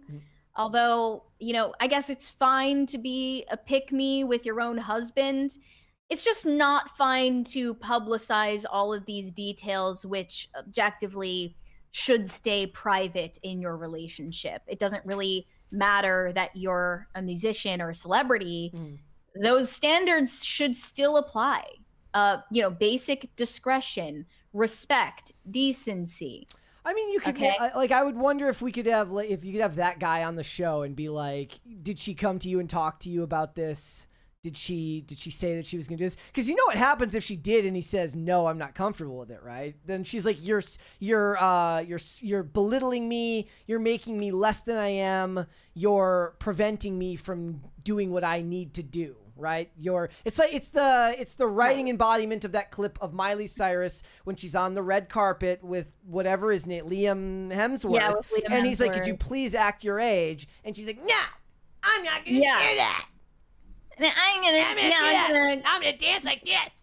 Give you the middle finger in front of everyone because And so all the girls and the gays can be like, "She was so real for that one." right, and they'll be like you're praising her for stepping into her power or whatever. You're trying like, to owning dull her her sexuality. shine. You're trying to Which dull again, her shine. once you're married, like, you are not your own person. Your decisions should be informed by your spouse. That makes sense to me, and most people actually. It's the same refrain every time that, like, OnlyFans women talk about their dating lives or lack thereof. They say, "Oh, well, guys don't want to be involved with me because they're insecure and they have fragile masculinity." I'm sorry, but it's because you're undateable. Like, you have no ethics, no sense of self-respect or respect for anyone else. That's the reason why you're undateable. A guy not wanting your sex life to be a matter of public conversation is not insecurity. Most people feel that way, male or female. Yep. Has nothing to do with sexism or oppression or anything like that. And I just think there's this weird parallel between 38-year-old Hilary Duff and all of her fans who appear to be the same age. They're all commenting stuff like, "Oh, born in the wrong time to buy a home, born just in time for Hilary Duff's career renaissance," with like a sparkle emoji.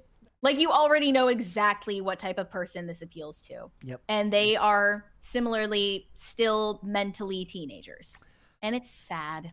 All right, let's move on. Let's go to some super chats then.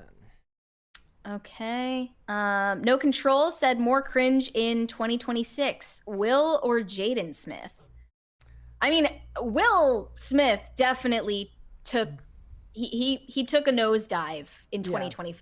Well, we haven't had enough time to judge in 2026, but 2025 was a really bad year for Will Smith. We didn't even end up talking on the show, and I meant to do a video on it at some point, that he got Me Too'd by like a guy. Oh yeah, by a dude. Yes. I was like the way when I read that article, waiting to see if it was a guy or a girl, like by the end of the article. Well, it was a violinist, right? Yeah, it was. Such a strange story. Who was on like America's Got Talent before getting picked up by Will Smith's tour and stuff like that. But yeah, we never ended up covering it. So. And you said that you believed it was credible when you read into it. It's been so. Oh, there it is. We got the crisis party. By the way, it's the machine has been the list is off today, so we have gotten a crisis party, guys. There we go. Thank you, guys. I was confused when you said that because I was like, "Where's the party?" We got it. Do you mean that the super chats aren't because the crisis meter isn't working? They're not visible on my end. I don't know if they're visible on your end, but like I just know check. that it's not populating in the spreadsheet. It's only up through like number 10 in the spreadsheet. Let me see here. Let me know where it left off for you, because otherwise I'm after the Will or Jaden Smith super chat. I don't see any of them. Okay. All right, I'll go back up here. Why is the poll about your shirt? Because they were talking about it in the chat. What is it? Do you have the answer? No. Maybe I'll abide by the poll. I don't know. But why isn't black an option? Because I'm wearing black today. Oh, duh. Okay. It's about. Well, this is rigged, anyways. I'm gonna vote gray. I mean, if there was money on it, it would definitely be rigged. That is for sure. Yeah, the last one I see is from Censored 86, but Was it the no more cringe, the more cringe in 2026 Will or Jaden one? That was the last one that was visible on my end, Okay. but after that I don't see them. Okay, give me a second here, and I will reload it on this end. All right, yes, guys. I mean, so basically, You're gonna have to put up with Brett reading the super chats then. The company that does the automation sometimes does like maintenance like this time of day, so for some reason the spreadsheet is not loading, which is the worst thing ever. Yeah, who does maintenance on their website at 4 p.m? No Control says, how long before Laura Trump? But it's is it Lara? It's Lara. I know it's spelled Lara. Definitely but, Lara, yeah, like Lara Croft. You know, they should have gotten Lara Trump to play Lara Croft. They could have done instead that. of Sophie Turner. I think that would have been a hit. How long before Lara Trump and Tom McDonald collab? I have no idea. You'd have to ask them. Why hasn't that happened yet? Actually, good question. Could happen. I mean, maybe he's not clouded enough for her. She's already worked with French Montana. He's met Trump, so I think. Greg Duvier says, not everyone can sing like Phil Labonte. Well, ain't that the truth? Yeah. Shane H. Wilder says, auto-tune can't fix everything. Yeah, it fixes a lot, but not when you're at that point. No. Salvageable. I saw a comment that said every note was a violation of the Geneva Convention. Well, you know, she's like, look, Trump went and got Maduro. We invaded Venezuela. I'm good. I'm good. You know, maybe if she likes singing, they can frequent a karaoke bar. How about that? And meanwhile, did you see the video I sent you the other day where they sing punk songs like Disney princesses? Where this lady sings punk songs like Disney princesses. And this lady's... I've seen more songs get turned into like emo songs than the other way around. This is her singing emo songs or popular songs as if they were being sung by a Disney princess. This lady's fighting for her life against the algorithm, and Lara Trump just gets to jump the line. Guys, now is the time of day when Mary gets beheaded by the sun. That is true. As you can see. Man Bear Cow TV says, sometimes you think someone's flirting. Turns out they were just vibing with the idea of being donated free premium box seats. Lesson learned. And then it looks it's a horse emoji, a woman's hat emoji, and then a thumbs down emoji. Wait, is this another super chat about the Kentucky Derby? Sounds like it. Because, man, I really was polite to you, uncharacteristically polite, when I said no to go into the Kentucky Derby with you. I'm usually very rude to people who say things like that, so, you know, count yourself lucky. But I hope that you find a date regardless. We have a $50 super chat just now from... Just put a towel down. Character is priceless. Great cast. Bravo. I don't know if you're talking about us, but if so, thank you.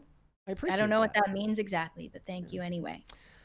Chief Corey Anderson says, who's upstairs, Brett? So I put in the chat during the show, I said, get us a crisis party and we'll annoy whoever's, you know, the upstairs people. That's what I called them, the upstairs people.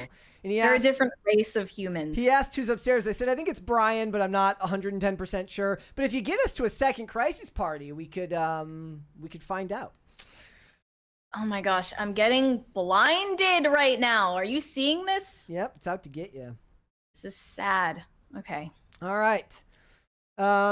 Chief Corey Anderson says, MILs can be worse. I'm assuming that means mother-in-laws. Mother-in-laws can be the worst. My mother-in-law constantly has backhanded comments towards my wife. She constantly plays the victim. It is kind of embarrassing. There are a lot of problematic mother-in-laws. I saw Olivia in the chat earlier, kind of, you know, we were bragging a little bit about how lucky we both got to have amazing in-laws. Like, you watch a lot of TV shows and it's such a point of drama in the average television show. You know, the husband and wife who, like, they avoid seeing their family. their families at all costs. They dread going home. Like, that's not us. And we're like, we feel very fortunate that we like to go home and visit family. We were talking about this off air, how there is this cultural zeitgeist of hating your in-laws that is so normalized. And I don't understand why. I got very lucky to like marry, have a family with amazing in-laws. Like, Olivia's parents are amazing and her brother's amazing. Like, her grandparents amazing. Like, the amount of chaos it adds to a relationship when that doesn't work out, I have to imagine is a huge strain for the people that have to deal with that. That's why people emphasize so much that, when you're deciding who to marry, you also are deciding that you want their family to be your family. Like, that's your family now. So it's a big decision. Yep. All right.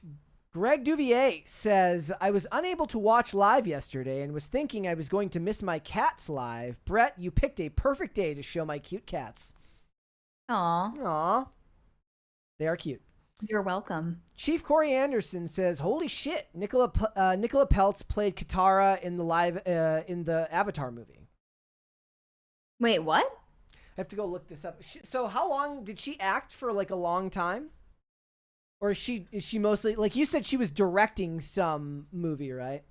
Right. I had only heard about her movie. I was looking into... Oh, yes, she's the daughter from the Transformers movies without Shia LaBeouf, with the Mark Wahlberg ones that have the creepy line about Romeo and Juliet laws. Yeah, I do recall seeing her. Okay. So she was in Age of Extinction. She was in The Last Airbender in 2010. Her directorial debut came out in 2024, and it's titled Lola. She stars in it, and it's about a young woman struggling with addiction and poverty while trying to protect her younger brother from an abusive home.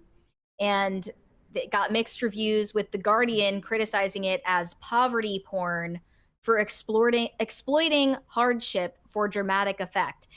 And I mean, obviously it's not going to go over very well when a billionaire's daughter makes a movie about a poor, I mean, look, like someone who's like struggling with poverty and addiction. That's something that's obviously not a write what you know situation. I'll never criticize an artist for wanting to tell a story that may not be their story. Like, the reason why good, like, for instance, the reason Tom Clancy gets the credit that he got for writing the books that he wrote that obviously got turned into great movies is because of the amount of research he did into the military, into law enforcement. He got the details, right? Like, you can't tell someone you can only write what you know, but that just means that she's not to the level of a Tom Clancy or any other person who writes stories. I do remember her playing Katara in the M. Night Shyamalan Airbender movie, which sucked. It was really bad. We got the Shane one, I believe. Yes, we did. Chief Corey Anderson says, OF 304s are not models. They are women of Babylon. They are Jezebels. Brian Bledsoe. They're not modeling anything. Brian Bledsoe says, Turning Point USA told TMZ that the halftime show is still on, but fans will have to tune in during the Super Bowl to find out who is performing. Well, that's a red flag. Why haven't they announced the lineup? They were teasing it for weeks. Yep. We thought that we were going to hear, like, I mean, I don't know who we thought was going to get announced. We were making a lot of jokes about it, but I don't think we had any genuine predictions. We were like, what if Tom McDonald is the headliner? But they could get some pretty big names, like they could get some pretty big country stars at the very least. I saw that like Ludacris or somebody pulled out of a tour with Kid Rock, and I was like, why was Ludacris on tour with Kid Rock anyways? Well, no, honestly, that makes total sense with the level of like that country music has gone that mainstream. It doesn't surprise me at all. All right. Maybe they'll get Kid Rock. Yeah. How about that? Moon at Noon sent a rose. I'm assuming that's for you and not for me. No, it's for you. It's definitely for you. Alejandro Reyes says, I don't trust this poll. I think Brent will pick something not on the list. No, I picked the shirts that I usually wear. the colors No, that I it usually would wear. be so contrarian, Brett, of you to just wear like, you have like a pink shirt, don't you? I don't You have think one pink shirt. I think I remember you wearing it at least once. I don't know. If I do, it's probably not one that I have anymore. Oh, darn. I don't think Because so. you do this crazy thing where you throw your clothes in the trash. No, I don't do that anymore. They just go into to buckets upstairs that sit there. Plus You were just that shirt, filling the landfills. that shirt was from like 20 pounds ago. No, so even the other day, like I did a video, I posted a video on my Instagram. I was like, I'm about 6 months away from turning 40. So I did 39 tricks because I'm 39 years of age, which is actually quite a few to do in one session when you're approaching 40 years old. And one of the comments was like, do you have to wear such long shirts? And I'm like, people really are fascinated by men's fashion. Like, no, they're fascinated by specifically your shirts. Like it seems kind of gay to me, but who am I to tell you what to They talk think about? that your shirts are too long and the neck is too loose. They do. They And really it really hate that. bothers them They on a really- spiritual level. The amount of energy that has been expelled on this show by people talking about the collars of my shirts is it's amazing. All right, Take it as Alejandro. a compliment. I will. Alejandro Reyes also says, Brett, I swear I am never confident on your name. It's not a joke, but I constantly muck it up. Well, that's okay. Brett is fun. The Brett part is easy. Yeah. It's the Dasovic part that trips people up. I've heard a lot of different iterations. Yeah. The craziest one was, I think, Dasovic. I think that was the craziest one, even though you would think it'd be more common. You'd think It's there'd be a usually Y in that if they were going to say Dasovic. Dasovic. Yeah. And when I do podcasts, I never correct them. No, it's not worth the trouble. It's they feel awkward about yeah, it. it Everyone feels awkward about disrespectful to the flow of the show to do so. Like, Mhm. plus I still remember those videos that people were making, like when early anti-woke YouTube was a thing, about the people who would talk about the racism of people getting their name pronounced wrong. And it's just like, I'm pretty white and people haven't been able to pronounce my last name right for as long as I've been alive. So, all right. Shane H. Wilder says, damn it, Brett. Now when I hear Miley Cyrus talk, I'm only going to think of Cartman from South Park. Sorry about that. If they didn't parody that red carpet moment, yeah, they should. All right. Censored 86 says, Mary, you're talking about Adventures in Odyssey. Their Dungeons and Dragons episodes were hilarious. Yes. Satanic Panic from Focus on the Family Peak. Yeah, thank you for reminding me of the name. Okay. That's such a callback. It's like a blast from the past. Chief Adventures Corey in Odyssey. So I've never heard of it. What is it? Well, they would give out these cassette tapes. Eventually, they gave out CDs when cassette tapes weren't a thing anymore. Okay. In your kids' meal at Chick-fil-A. And Oh, okay. yeah, that's what you're supposed to like play in the car when you're driving home with your Okay. Chick-fil-A. All right. Chief Corey Anderson says, because Tom McDonald actually has talent. Yes, he does. He has actually quite a bit of talent. It's not like the politically focused rap doesn't really do it for me, but lyrically he's quite gifted. Well, he does have talent. And his that girlfriend shoots his music videos and does amazing work with their music videos. I don't think that would preclude him from doing a collab with Lara Trump. You know? No. They'd be fine. Help a sister out. If he can hang out with Ben Shapiro and do a video, then I'm sure he can hang out with Lara Trump. Didn't he also collab with Roseanne? Yes. Or was that a fever dream that I came up That with? sounds right. It sounds real.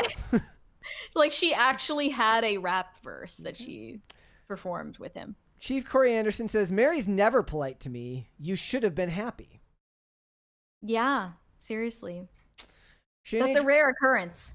Shane H. Wilder says, you both need to see the band Guar covering Chapel Roan's Pink Pony Club. It's something to write home about, for better or for worse. Look, I'm going to be honest. I don't even hate Chapel Roan's version of Pink Pony Club. I think it's kind of a bop.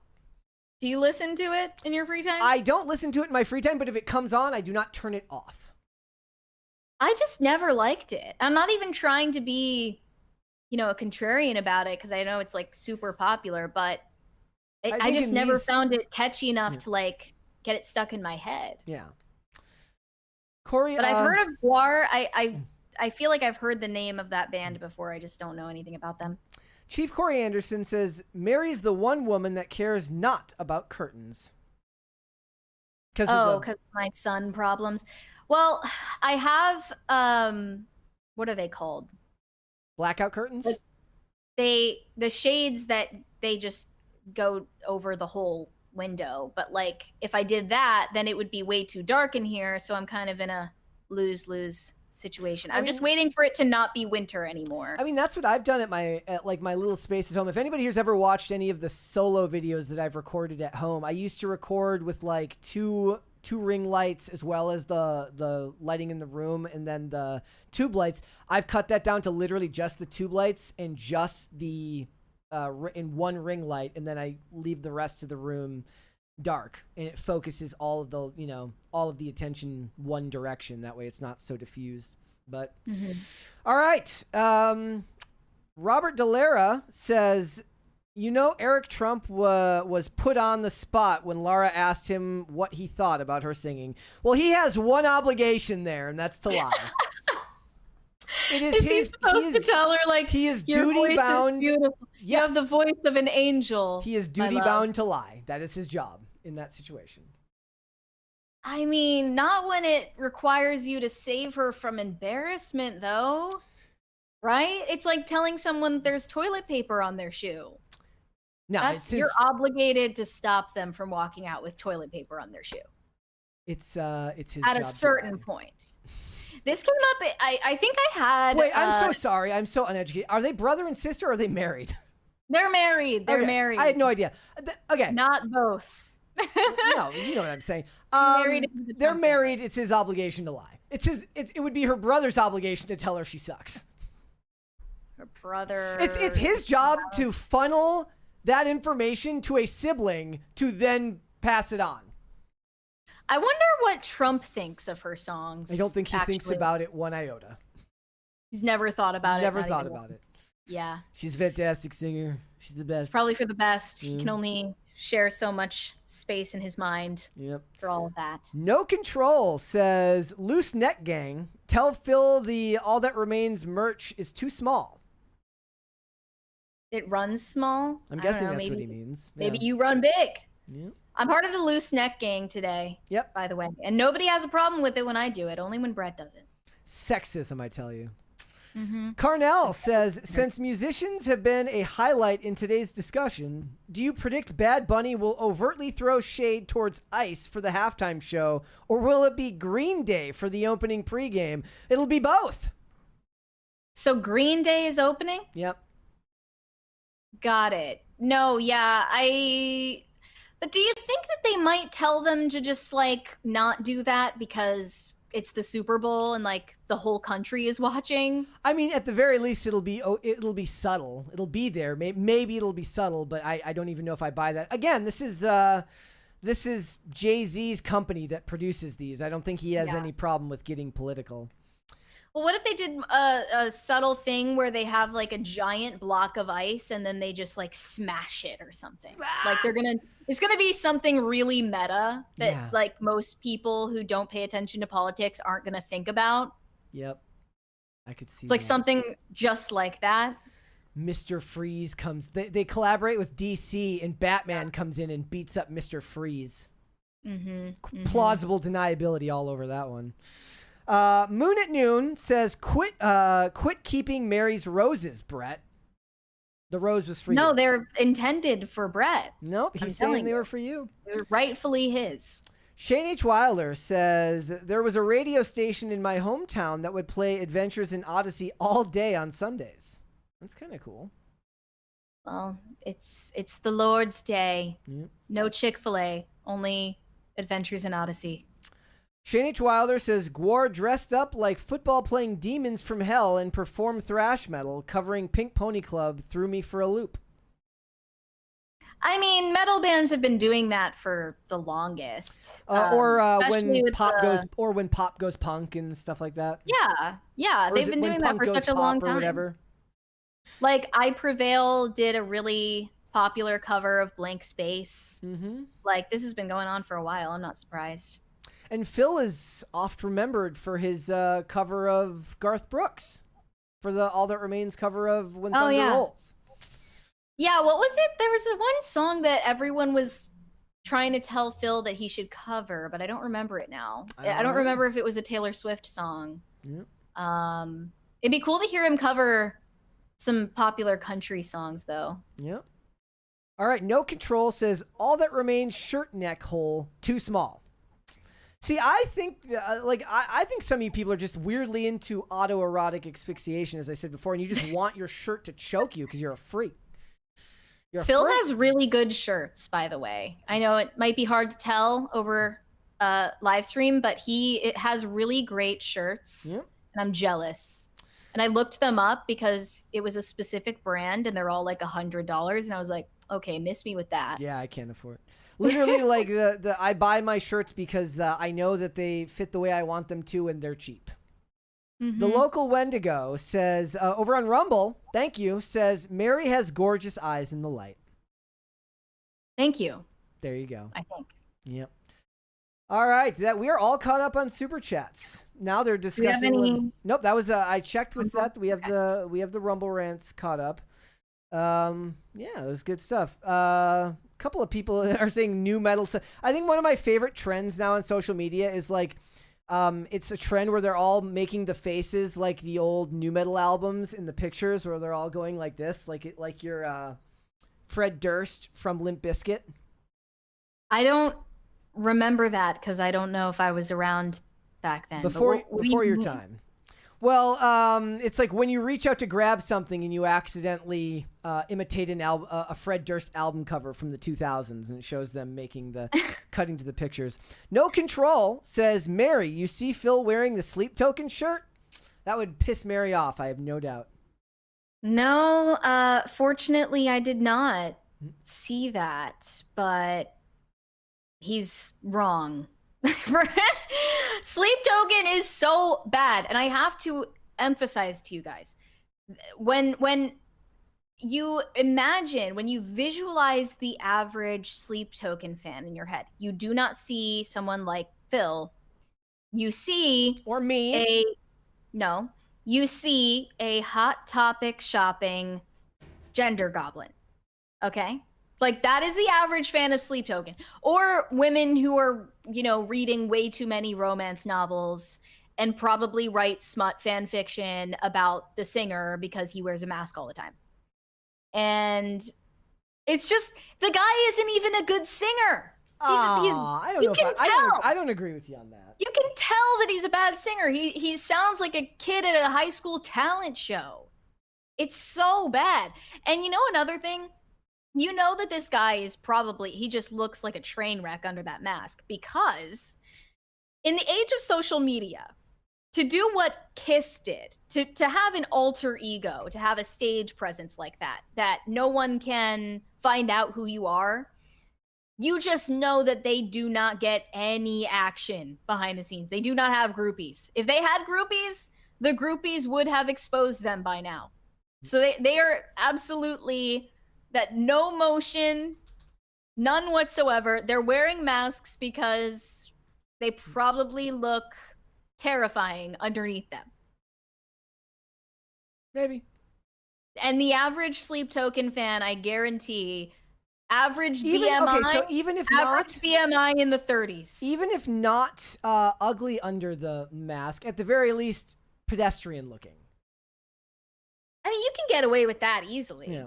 In music, I mean, look at Somber, he pedestrian looking, but what you can't get away with at a certain level is like Benny Blanco, who excels behind the scenes. The average Sleep Token fan, BMI above 25, definitely dyed hair, probably have a septum ring, probably have preferred pronouns. They probably watch Steven Universe. They shop at Hot Topic. You know the type. Don't pretend you don't. We know who they are. Pop Culture Junkie says, call letter joke of the day. In the early 70s, there was a Portland radio station with call and slogan, KCUF, the backwards station FCC, made them change it. So it was like, is the F word backwards? That would have been a clever loophole back then. Mm-hmm. What if you're allowed to do that on license plates? I bet you they won't let you do that either. No, because they consider it the speech of the state. Because the state's issuing your plate, you can't just pick whatever you want. So, all right. Yeah. Chief Corey Anderson says Mary has never met someone really into Tool. Or, yeah, has never met someone really into Tool. The band Tool, I'm assuming he means. Comparing Sleep Token to Tool is such an insult to Tool, and I'm not even a Tool fan. Yeah. Like, that's wild. No Control says, how we know Phil isn't the guy under the Sleep Token mask. Well, I haven't seen them both in the same place, so. He sure took it personally. The dots are connecting. I'm going to start a Candace Owens style series about how Phil is secretly, he's actually bilocating. He is the Sleep Token singer. Corey Anderson says, Mary, do you like Coheed and Cambria? They have lore. This came up when I was on my rant about musicians who have lore, because I said, yes, I listened to Coheed and Cambria. I liked some of their songs.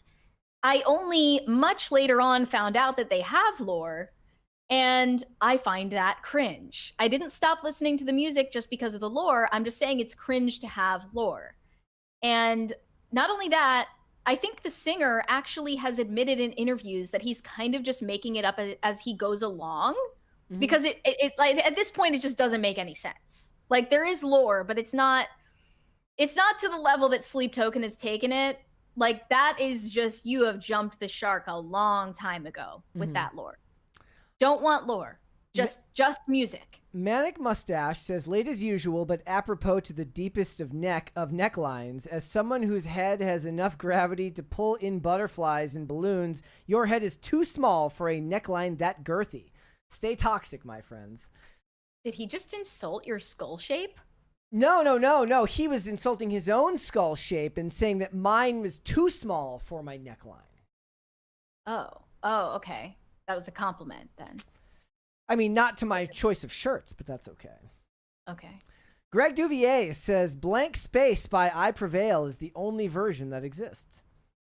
Somebody got, people got really... So I did a video on Prince back during Christmas when Stranger Things came out. It had, like, When Doves Cry and Purple Rain in, like, one of the last episodes. And then I made an offhand comment about like certain versions being better, and I said, like, I prefer the Quentin Tarver version of When Doves Cry, and I was like, oh, also the placebo version of Running Up That Hill is better than the Kate Bush one. Don't at me. And people took particular exception to that. They're like, you weren't alive long enough, like you're not old enough to appreciate Kate Bush. The song came out the year before I was born, so I suppose they're technically right. But, you know, it's people get very, defensive over their favorite version of a song. Bro, you're allowed to like whatever you want to like. What I don't understand is people getting offended over someone else not liking the shit that they like. I have never understood that. People trash the things I like all the time. It doesn't matter to me. I'm going to like Twilight regardless. I'm going to like, Blood on the Dance Floor's music, even though everyone else hates it. Like, I feel secure in that. Like what you I don't like. need It's everybody okay. else to like it. Yep. All right. Chief Corey Anderson says Manic Mustache is correct. OC should have told you. I don't know what did he say? About your shirts. Oh. Yeah, well, you know what? That's I'm going to keep wearing what I'm going to wear. She loves Brett's shirts. Yes. All right. Shane H. Wilder says, I mean, Ghost is too sacrilegious in their imagery and lyrics for me. Slipknot is good, though. Ghost? Okay. What's that? Is that... I don't know if they're having a conversation elsewhere in the chat. Corey Anderson says, Tool fans are really into the math of the music. I was comparing the fans, not the bands.